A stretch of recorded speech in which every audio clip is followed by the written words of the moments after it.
Karibu katika utengenezaji wa sabuni ya miche au sabuni ya vipande, sabuni tiba, aidha sabuni za miche pamoja na sabuni za kuogea.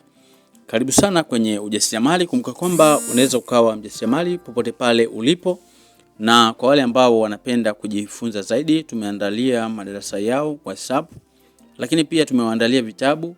Kuna kitabu kimoja tumeandaa kinaitwa Ujasiriamali ni Ajira. Kitabu hiki kwa mtu ambaye anapenda kujifunza, anaweza kupata maarifa mengi zaidi ndani yake. Hivyo kuna option mbili. Option ya kwanza ni kitabu cha Ujasiriamali ni Ajira, na option namba 2 ni option ya kujiunga na madarasa yetu ya WhatsApp. Kwa kama unahitaji utaratibu mzuri zaidi, unaweza contact kupitia hizo namba kwa kutumia WhatsApp.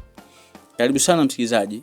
Kumbuka kwamba unapotaka kutengeneza sabuni za miche au sabuni za vipande, unapaswa kuwa na malighafi zifuatazo.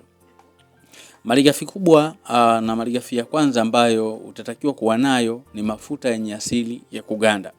Tunapozungumza kwa habari ya mafuta yenye asili ya kuganda, moja kwa moja tunaenda kwenye mawese pamoja na mise. Kwa nini hivyo? Kwa sababu sio kila mafuta unaweza kuyatumia katika utengenezaji wa sabuni. Mafuta ambayo yanapaswa yatumike yawe na asili tu ya kuganda. Kwa hiyo mafuta hata ya wanyama yanaganda, lakini pia mafuta kama vile ya korie na mafuta mengine yana asili ya kuganda. Lakini why tutumia mafuta mawese pamoja na mise?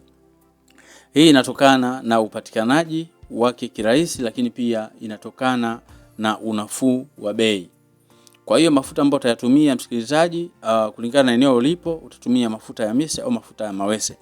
Lakini ukipenda kupata matokeo mazuri zaidi, tumia mafuta ya mise peke yake. Hiyo ni malighafi ya kwanza. Na tunafahamu kwamba malighafi ya mise mara nyingi inapatikana katika mikoa ya Kigoma, Morogoro pamoja na Mbeya. Hiyo ndio mikoa ambayo inaongoza zaidi katika uzalishaji wa michikichi, kwa sababu zao la mchikichi ndio zao ambalo linatoa mafuta haya ya mawese, lakini pia mafuta ya mise. Malighafi namba 2, lazima uwe na caustic soda. Caustic soda tunaifahamu ni kemikali ambayo iko mithili ya chumvi chumvi, na hii hauruhusiwi kuishika au kutumia bila kuvaa vifaa kinga. Muhimu sana kuvaa vifaa kinga.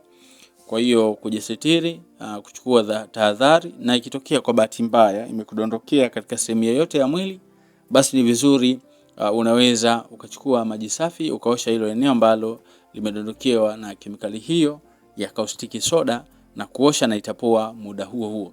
Kumbuka kwamba caustic soda haitumiki kama inavyoonekana katika ule mfumo wa chumvi chumvi.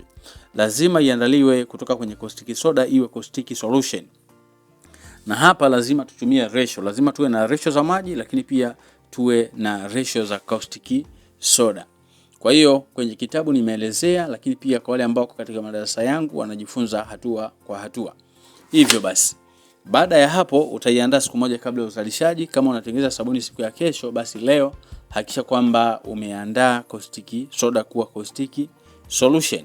Na baada ya hapo lazima uwe na viambata vingine kama vile sodium silicate kwa ajili ya kukusaidia kuneutralize ile kemikali, lakini pia kupunguza athari za kemikali, kuleta unyevunyevu katika sabuni, lakini pia kuifanya sabuni iwe na ule ugumu ambao utaisaidia kutokuisha haraka hiyo sabuni yako.